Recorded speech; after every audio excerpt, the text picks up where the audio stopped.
आज हम आपको बताने वाले हैं कि नींबू की खेती कैसे करें। इसके लिए आज हम आए हुए हैं भादुगढ़ स्थित गंगा नेचुरल फार्म पर। आइए चलते हैं गंगा नेचुरल फार्म पर दो प्रकार के नींबुओं को लगाया गया है। एक पूसा की वैरायटी है जिसको सीडलेस नींबू कहा जाता है, और दूसरी देसी नींबू की वैरायटी है जिसको यूरेशिया के नाम से पुकारा जाता है। आमतौर पर जो देखने में आता है वह यह है कि नींबू को लगाते समय हम इसका झाड़ बना देते हैं, और जब इसका झाड़ बन जाता है तो इसके नीचे बहुत भारी मात्रा में गंदगी हो जाती है। निराई का, गुड़ाई का, सभी चीज़ों का इसमें अभाव हो जाता है। लेकिन जैसा गंगा नेचुरल फार्म पर देख रहे हैं हम कि यहाँ पंचस्तरीय बागवानी के मॉडल को अपनाया गया है। इसमें नींबू को नीचे से छांटते हुए ऊपर की तरफ इसको बड़ा आकार दिया गया है। आप देख सकते हैं कि इसको नीचे से बिल्कुल छांट दिया गया है, और इस पर इस समय परागण क्रिया भी हो रही है। कितना सुंदर दृश्य है कि ये मधुमक्खी इसमें परागण क्रिया कर रही है, और नींबू के ऊपर फूल लग धक कर स्थान स्थान पर मक्खियां परागण क्रिया करते हुए, और यह जो दृश्य है ये मन को एक बहुत शांति देने वाला दृश्य है। आप देख सकते हैं गंगा नेचुरल फार्म पर किस प्रकार से पूरे पेड़ के ऊपर फूल लदा हुआ है। आइए हम देखते हैं कि इसमें मधुमक्खी भी परागण क्रिया इसमें कर रही है। आप देख पा रहे होंगे मधुमक्खी अंदर घुस के इसमें परागण क्रियाओं को करते हुए। घुमाओ ना इसको।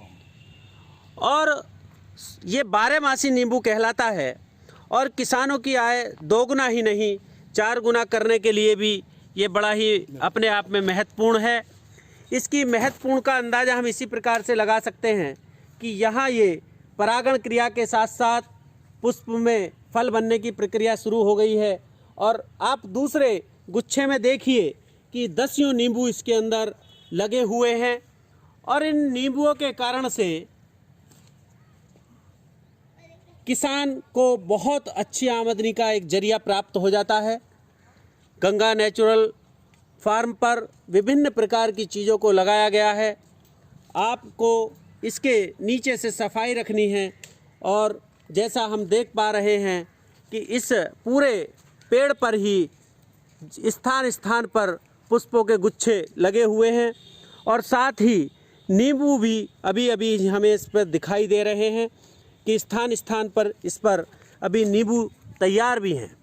और नींबू के तैयार होने के साथ ही साथ इस पर परागण क्रिया भी हो रही है। तो यह बात स्वयं ही सिद्ध हो जाती है कि यह 12 पेड़ है, क्योंकि एक नींबू को लगाते समय यह 1 वर्ष के पश्चात पूर्ण रूपेण नींबू देना प्रारंभ कर देता है।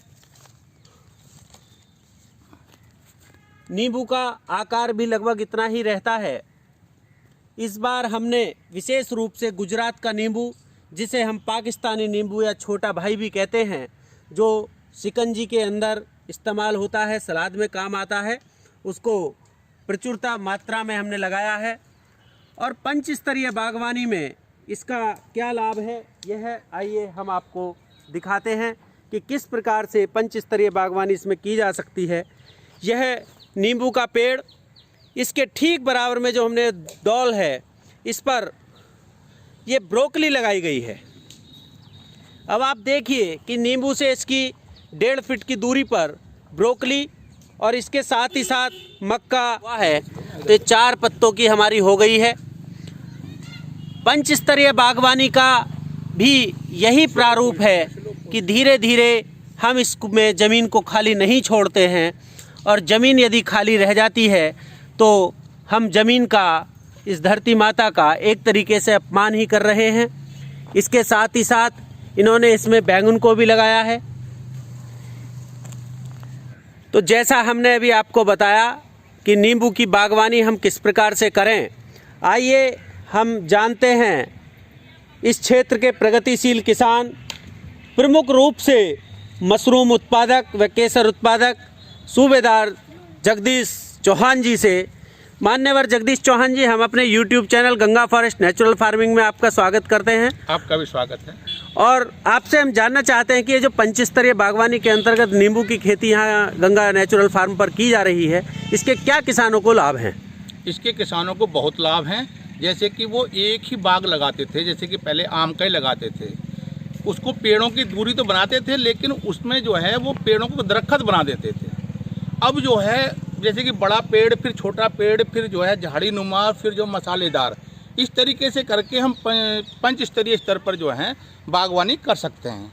जैसे कि ये नींबू लगाए हुए हैं, नींबू के साथ साथ जो है यहाँ पर जो है अमरूद भी है, हम देख पा रहे हैं अमरूद भी है। ये अमरूद हो गया जी। उसके बाद ये झाड़ी नुमा में आपके जो ये हो गए नींबू हो गए हैं।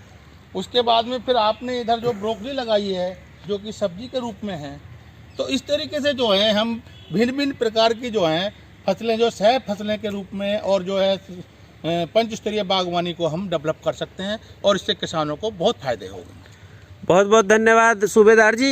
हम ये जानना चाहते हैं कि इससे किसानों की आय कैसे बढ़ेगी? देखिए, किसानों की आय ना तो सरकार बढ़ाएगी और ना ही व्यापारी और ना ही जो है मंडी वाले। किसानों को खुद ही जो है आगे बढ़ना पड़ेगा और खुद ही जो है अपने आप को जो है थोड़ा तरीका बदलना पड़ेगा।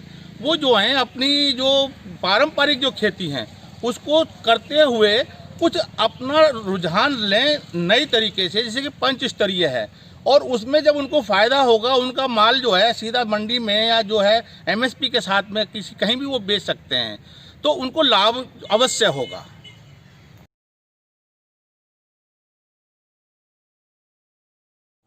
यदि आपको हमारी यह वीडियो व जानकारी पसंद आई हो तो आप Ganga forest natural farming YouTube